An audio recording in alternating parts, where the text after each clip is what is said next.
WhatsApp guys, welcome back once again. So दोस्तों, आज की मूवी जो एक्सप्लेन करने वाले हैं उसका नाम है फिशमैन। दोस्तों, ये एक ऐसे इंसान की कहानी है जिसके ऊपर करा गया एक एक्सपेरिमेंट ने उसकी पूरी ज़िंदगी बर्बाद कर दी। वो कैसा एक्सपेरिमेंट था, चलिए जानते हैं। कहानी की शुरुआत में हम टीवी न्यूज़ में हर जगह एक ही आदमी को टेलीकास्ट होते हुए देखते हैं, लेकिन जैसे ही वो सबके सामने आता है मानो हर तरफ सन्नाटा छा जाता है। और ऐसा होता भी क्यों नहीं, क्योंकि लोगों ने ऐसा इंसान आज तक नहीं देखा था, क्योंकि इसका आधा शरीर फिश का होता है और आधा शरीर इंसान का। वो पूरी दुनिया में फेमस हो चुका था। कुछ लोगों के लिए वो एक स्टार की तरह था, लेकिन कुछ लोग के लिए वो एक शैतान बन चुका था। लेकिन आखिर में ये आदमी ऐसा कैसे बन गया, ये आपको थोड़ी देर में पता चल जाएगा। वेल दोस्तों, हम देखते हैं कि इस एक्सपेरिमेंट को 5 साल बीत चुके हैं और उस इंसिडेंट के बाद उस आदमी को आज तक किसी ने नहीं देखा।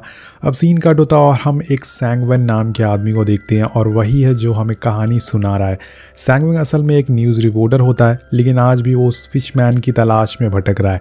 उसके बारे में जानना चाहता है कि वो कहाँ है, लेकिन उसके सीनियर उसे समझाते हैं कि तुम्हें उसे ढूंढने की जिद छोड़ देनी चाहिए, क्योंकि क्या पता वो इंसान अब मर चुका हो। लेकिन सैंगवन को उनकी बातों का ज़रा भी असर नहीं होता और वो वहाँ से उठ के बाहर आ जाता है। उसे यहाँ एक जिम नाम की लड़की मिलती है जो उसे एक लिफाफा देती हुए कहती है कि उम्मीद मत छोड़ना। जिसके बाद सैंगवन हमें बताता है कि वो जिम से ये पहली बार नहीं मिल रहा है, बल्कि वो उसे 5 साल पहले भी मिल चुका है। सीन कट होता और हम सीधे रिवर्स में जाते हैं, यानी कि 5 साल पहले, जहाँ पर हम सैंगवन को देखते हैं जो रिपोर्टर की जॉब पाने के लिए इंटरव्यू देता है। लेकिन वहाँ के सीनियर उसे कहते हैं कि तुम्हें एक लड़की का इंटरव्यू लेना होगा, जिसके बाद हम डिसाइड करेंगे कि तुम्हें यह जॉब मिलेगी या फिर नहीं।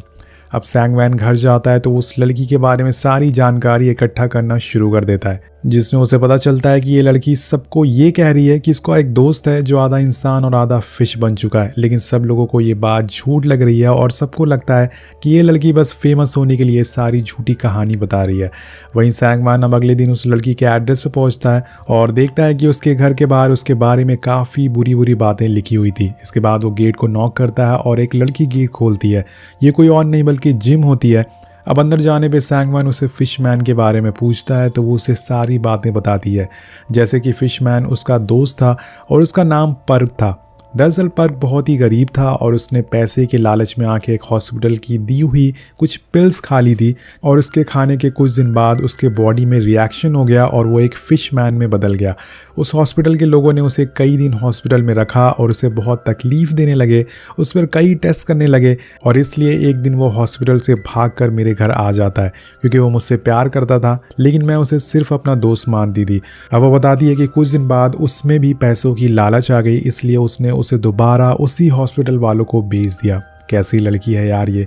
अब सैंगवन उसे पूछता है कि आखिर एक आदमी कैसे फिश बन सकता है। जिम उसे उस हॉस्पिटल के बारे में बताती है, जिसके बाद वो लोग डिसाइड करते हैं कि वो पर्क से मिलने हॉस्पिटल जाएंगे और उसकी कहानी जानेंगे। अब जिम उसे लेके वहाँ जाती है, लेकिन जिस रूम में उसे रखा गया था वो असल में एक कार्ड से खुलता था। अब इन लोगों के पास कोई कार्ड नहीं होता तो जिम वहाँ का फायर सिस्टम ऑन कर देती है, जिसके बाद सारे लोग बाहर भागना चालू कर देते हैं और जिस रूम में पर्क था वहाँ के डॉक्टर भी बाहर आ जाते हैं। इसी का फ़ायदा उठा के वो दोनों अंदर घुस जाते हैं और यहाँ हम देखते हैं कि उस रूम में हर जगह बस अजीब अजीब सी चीज़ें रखी हुई थी। अब कुछ देर बाद जिम को पर्क दिख जाता है जिस पर कुछ एक्सपेरिमेंट चल रहा था। वो बेहोश हुआ था। जिम उसकी एक वीडियो बनाती है और वहीं लाइव आ जाती है और कुछ ही देर में ये वीडियो पूरी दुनिया में वायरल हो जाता है। चारों तरफ पर्क की चर्चा होने लगती है। न्यूज़ वाले भी हॉस्पिटल की काफ़ी बेइज्जती करते हैं कि कैसे एक इंसान को अपने मतलब के लिए उसकी जान खतरे में डाल सकते हैं ये हॉस्पिटल वाले। लेकिन दोस्तों, इसका सबसे ज़्यादा फ़ायदा सैंगवन को होता है, क्योंकि उसकी इस वीडियो की वजह से अब वो फुल टाइम रिपोर्टर बन चुका था और उसे ये जानकर बेहद खुशी मिलती है, क्योंकि अब उसका सपना पूरा होने जा रहा था। लेकिन जाते जाते उसका सीनियर उसे कहता है कि तुम्हें अभी अपने बारे में किसी को कुछ नहीं बताना है, क्योंकि तुम्हें अभी पर्क के बारे में और जानकारी इकट्ठा करनी है। आगे हम पर्क को जिम के घर पर देखते हैं, जहाँ पे सैंगवन भी मौजूद था। वो उसके ऊपर एक डॉक्यूमेंट्री बना रहा था, लेकिन इसी बीच वहाँ पर्क के फादर आ जाते हैं, जो उसे आते ही एक जोर का थप्पड़ लगाते हैं और कहते हैं कि तुम्हें मैंने पैसे यूनिवर्सिटी क्लियर करने के लिए दिया था, लेकिन तुमने मेडिकल असाइनमेंट में पार्टिसिपेट कर लिया। अब उसे काफ़ी बुरा भला कहते हैं और ये सब देखकर पर्क को बहुत ही बुरा लगता है। लेकिन आखिर में सैंगवन उन्हें रिलैक्स करवाता है और फिर से डॉक्यूमेंट्री शुरू कर देता है। अब सीन शिफ्ट होता है और हम उसी हॉस्पिटल के एक सीनियर डॉक्टर को देखते हैं जो एक प्रेस कॉन्फ्रेंस करते हैं, क्योंकि सारे कांड के पीछे इन्हीं का हाथ होता है। जिसके लिए वो सबसे माफ़ी मांगते हैं और अपने इस एक्सपेरिमेंट के बारे में सबको बताने लगते हैं, जिसमें वो कहते हैं कि हम लोगों ने टूना और साइमन ब्रीड की फ़िश में से न्यूक्लियस को बाहर निकाल के हमने एक प्रोटीन बनाया था जिसकी मदद से हम पूरी दुनिया में फैल रही भुखमरी को ख़त्म करना चाहते थे। आगे वो बताते हैं कि हमने इसी से एक पिल बनाई थी जिसे खाने से लोगों की भूखमरी मिट जाएगी और खाने की बचत होगी। जब हमने इसकी शुरुआत की थी तो ये बहुत ही सक्सेसफुल रहा था। इसके बाद हमने इसे लार्ज स्केल पर करने का सोचा और इसी पिल को पर्क ने भी कंज्यूम किया था, लेकिन हमें नहीं पता था कि आगे जाके इस एक्सपेरिमेंट का ऐसा रिएक्शन होगा और पर्क की ऐसी हालत हो जाएगी। इसके बाद हम सांगवन और जिम को उसकी कार में देखते हैं। सांगवन उसे समझाता है कि अगर वो उसके साथ काम करे तो इसे दोनों का फ़ायदा हो सकता है। अब ये सुनकर जिम पहले तो मना कर देती है, पर बाद में सांगवन कहता है कि वो उसे अपनी सैलरी में से $500 देगा अगर वो उसके साथ इस पर्क के केस पर काम करे। तो जिम भी मान जाती है। कैसे ना मानती दोस्तों, इसने पैसों के लिए पर्क को हॉस्पिटल को दे दिया था। पैसों के लिए अब वो दोनों पर्क के बारे में और जानकारी इकट्ठा करना चालू कर देते हैं। दोनों वहां से हॉस्पिटल की पार्किंग में जाते हैं और वहां उसी डॉक्टर के पीछे लग जाते हैं जिसने अभी थोड़ी देर पहले सबसे माफ़ी मांगी थी, लेकिन इससे पहले कि वो उसे कुछ पूछ पाते डॉक्टर उनसे बच के वहां से भाग जाता है। और इसकी यही वजह हो सकती है कि उन्हें कुछ ऐसी जानकारी पता हो जो वो किसी के साथ शेयर नहीं करना चाहते। सीन शिफ्ट होता और हम कुछ महीनों बाद का समय देखते हैं जहाँ पे अब लोगों के दिलों में पर्क के लिए प्यार बढ़ने लगा था, क्योंकि सभी को पता चल चुका था कि इसमें उसकी कोई गलती नहीं है। वो सबके सामने भी आने लगता है। लोग उसके साथ फ़ोटोज़ क्लिक करवाते थे मानो वो कोई सुपरस्टार बन चुका हो। और कुछ दिन बाद हमें पता चलता है कि पर्क ने उस हॉस्पिटल पर केस किया था और अब वो केस भी जीत चुका है। जिस हॉस्पिटल ने उस पर ये एक्सपेरिमेंट किया था उसको 9 महीने के लिए सस्पेंड कर दिया गया है और साथ में उस डॉक्टर को भी 4 साल की जेल की सज़ा सुनाई जाती है। लेकिन उसका लॉयर उसे बताता है कि ये केस किसी भी समय री अपील किया जा सकता है, इसलिए तुम जब भी मीडिया के सामने जाना तो वहाँ स्माइल करते रहना, क्योंकि ये केस हमें मीडिया की वजह से ही जीत सकते हैं। अब धीरे धीरे और समय बीतता रहता है और समय बीतने की वजह से अब पर्क की हालत बुरी होती जा रही थी। उसे बहुत ही ज़्यादा प्यास और भूख लगती जा रही थी और धीरे धीरे करके वो पूरी तरह से फिश में बदलता जा रहा था। अब जब ये डॉक्टर देखते हैं तो हैरान हो जाते हैं, क्योंकि अब वो ज़्यादा दिन तक जिंदा नहीं रह सकता। अब ये खबर सुन के सारे लोग पर्क को एक होली वाली जगह पर ले जाते हैं जहां उसके साथ जादू टोना किया जाता है, लेकिन वहां उसकी हालत ठीक होने के बजाय और ज़्यादा बिगड़ जाती है, जिसकी वजह से वो लोग उसे लेके वापस आते हैं। और इसी बीच रास्ते में जिम और पर्क के फादर के बीच में पर्क को लेके बहस होना शुरू हो जाती है। वहीं जिम को लगता है कि उसके फादर बस पेमेंट लेने के लिए उसके साथ हैं। जहां हॉस्पिटल से पेमेंट मिली वो पर्क को अकेला छोड़ देंगे और उसे चले जाएंगे। अब धीरे धीरे करके ये बहस इतनी बड़ी हो जाती है कि पर्क के फादर जिम को बीच रास्ते में ही कार से उतार देते हैं। इसके बाद अब कुछ समय और बीतता है और अब कहानी में एक ट्विस्ट आ जाता है। चलता है कि पर्क ने एक नर्स के साथ बदतमीजी की थी और जब ये बात दुनिया वाले सुनते हैं तो वो पर्क से बहुत ही नाराज हो जाते हैं और उसका पुतला जलाने लगते हैं। उन सभी का मानना था कि पर्क एक शैतान बन चुका है। दरअसल दोस्तों ये एक चाल होती है पर्क को फंसाने की। हमें पता चलता है कि एक्सपेरिमेंट करने के लिए जो कंपनी डॉक्टर्स को फंड कर रही थी उसी ने झूठा इल्ज़ाम पर्क पर लगाया था ताकि वो पर्क को एक क्रिमिनल साबित कर सकें और उनकी कंपनी बच जाए। जब ये बात पर्क सुनता है तो वो पूरी तरह से टूट जाता है और उसे समझ आ जाता है कि अपनी भलाई के लिए, अपने प्रॉफिट के लिए इंसान कितना ज़्यादा गिर सकता है। एक तो पहले से ही उसके ऊपर इतनी मुसीबत थी और अब एक और मुसीबत उसके सर पर आ गई है। इन सब से परेशान होकर पर्क अपना घर छोड़ के चला जाता है और साथ में एक नोट भी छोड़ देता है। जब ये बात सांगवन को पता चलती है तो वो उसके फादर की मदद करने के लिए हाँ कर देता है और पर्क को ढूंढने में लग जाता है। लेकिन एक तरफ उसकी रिपोर्टिंग की जॉब भी होती है और अब उसके सीनियर उसे वापस ऑफिस बुला रहे थे, क्योंकि उनका मानना था कि अब पर्क के ऊपर रिपोर्टिंग करने का कोई फ़ायदा नहीं है, क्योंकि अब वो दुनिया की नज़रों में गिर चुका है। अब उसी रात जब सांगवन अपने ऑफिस पर्क से रिलेटेड कुछ चीज़ें लेने जाता है और तभी उसके ऑफिस के बाहर कुछ लोग आ जाते हैं जो उसे मारने लगते हैं और बहुत ही बुरा भला कहते हैं और कहते हैं कि उसने पर्क की झूठी खबरें दिखाई थी। अब इस बात से सांगवन बहुत दुखी हो जाता है और वापस अपने घर आता है। लेकिन जैसे ही वो घर में एंटर होता है उसे पता चलता है कि उसके घर का गेट ओपन हुआ है। जब वो घर के अंदर जाता है तो उसे अपने बाथरूम टब में पर्क दिखता है जिसके सर पे काफ़ी चोट लगी हुई थी। वो बताता है कि बीच रास्ते में उसे कुछ लोगों ने देख लिया था, जिसके बाद उन्होंने उसे बहुत ही मारा।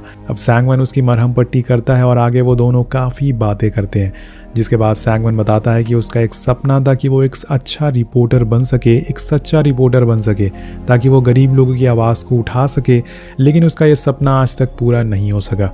ये बोल के वहाँ से सोने के लिए निकल जाता है और पर्क से भी सोने को बोलता है, लेकिन वो वहीं टब में आज रात रहना चाहता है क्योंकि आज वो बहुत ही उदास है। अब अगली सुबह सैंगवन पर्क के लॉयर के पास जाता है और उसे कुछ बात करने के लिए, लेकिन वो वहाँ कुछ ऐसा देखता है जिससे उसके होश उड़ जाते हैं। वो देखता है कि वही सीनियर डॉक्टर और पर्क का लॉयर दोनों आपस में बात कर रहे थे, जिसका मतलब कि ये दोनों आपस में मिले हुए हैं और पर्क को फंसाना चाहते हैं। अब सैंगवन वहाँ से घर आ जाता है, लेकिन उसे यहाँ एक और झटका लगता है और अंदर घुसते ही उसे पर्क की लटकी हुई बॉडी मिलती है। ये देखकर वो पूरी तरह से शॉक हो जाता है, उसे फौरन नीचे उतारता है और हॉस्पिटल लेके जाता है। और हॉस्पिटल में पर्क के फादर आते हैं, जहाँ पर पहले से सैंगवन मौजूद था। कुछ देर बाद वहाँ लॉयर भी आता है और आते ही सैंगवन का गला पकड़ लेता है और बोलता है कि तुम कोई डॉक्यूमेंट्री नहीं बनाना चाहते थे, असल में तुम एक रिपोर्टर हो जो अपने प्रॉफिट के लिए सब कर रहा है।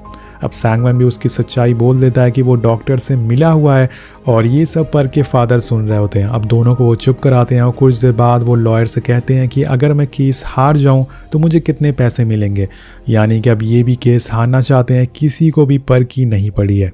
वेल इसी बीच हम पर्क को देखते हैं जिसकी जान बच जाती है और कुछ समय और बीत जाते हैं। अब पर्क पूरी तरह से ठीक हो चुका है तो वो एक दिन जिम से मिलने जाता है, जो कि अब सिविल सर्विस की तैयारी कर रही होती है। थोड़ी देर बात करने के बाद वो पर्क को सारी सच्चाई बता देती है कि वो उसे प्यार नहीं करती, वो बस उसके लिए एक अच्छा दोस्त है और उसने उसे कुछ पैसों के बदले लालच में उसे हॉस्पिटल में दे दिया था। ये सब सुनकर पर्क को काफ़ी दुख होता है, लेकिन वो बोलता है कि मुझे ये सच्चाई पहले से ही पता थी। जिसके बाद वो उसके पास आता है और उसे कुछ पैसे देकर वहाँ से चुपचाप उदास होकर चला जाता है। वो पूरी दुनिया में अकेला महसूस कर रहा था, उसकी केयर करने वाला कोई नहीं था।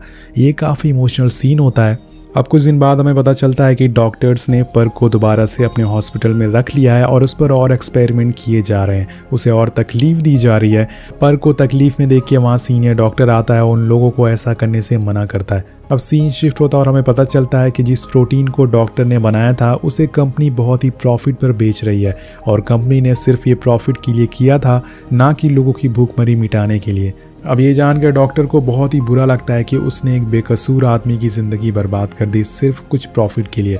उन्हें अब उसे माफ़ी मांगनी चाहिए, लेकिन तब तक शायद बहुत देर हो चुकी थी। हम देखते हैं कि फ़िश में बदलने की वजह से, बॉडी में चेंजेस आने की वजह से पर्क की मौत हो चुकी है। वेल गाइस, फाइनली मूवी के आखिर में हमें पर्क का पहली बार असली चेहरा दिखाया जाता है। उसके इस हादसे के बाद डॉक्टर को 7 साल की सज़ा सुनाई जाती है और जो पर्क का लॉयर होता है वो भी अब पॉलिटिशियन बन चुका था। इसके बाद हम फिर से प्रेजेंट में आते हैं, जहां सैंगवन उसी लिफाफे को लेके डॉक्टर के पास जाता है जो उसे डॉक्टर ने दिया था। वो उस लिफाफे को उन्हें दिखाता है। लिफाफे में एक फ़ोटो थी। दरअसल ये फ़ोटो तब की है जब पर्क के डैड उसकी एशेस को नदी में बहाने के लिए गए थे, लेकिन इस फ़ोटो में हम पर्क के हाथ को देखते हैं और अब जाकर डॉक्टर एक और सस्पेंस खोलते हैं। डॉक्टर बताते हैं कि पर्क अभी मरा नहीं है, वो अभी भी ज़िंदा है। जब मैं उसे आखिरी बार मिला तब मैंने उसे बोला कि मैं तुम्हें दोबारा से इंसान बना सकता हूँ और कहा कि इंसान बहुत ही झूठे और धोखेबाज होते हैं और यही वजह है कि मैं आज इस हालत में हूँ। उसने मुझसे वादा किया कि मैं ये सारी सच्चाई तुम्हें बता दूँ क्योंकि तुम एक सच्चे रिपोर्टर हो। अब डॉक्टर कहता है कि पर्क शांति से जीना चाहता था, इसलिए वो समुंदर में चला गया क्योंकि वही अब उसका घर है।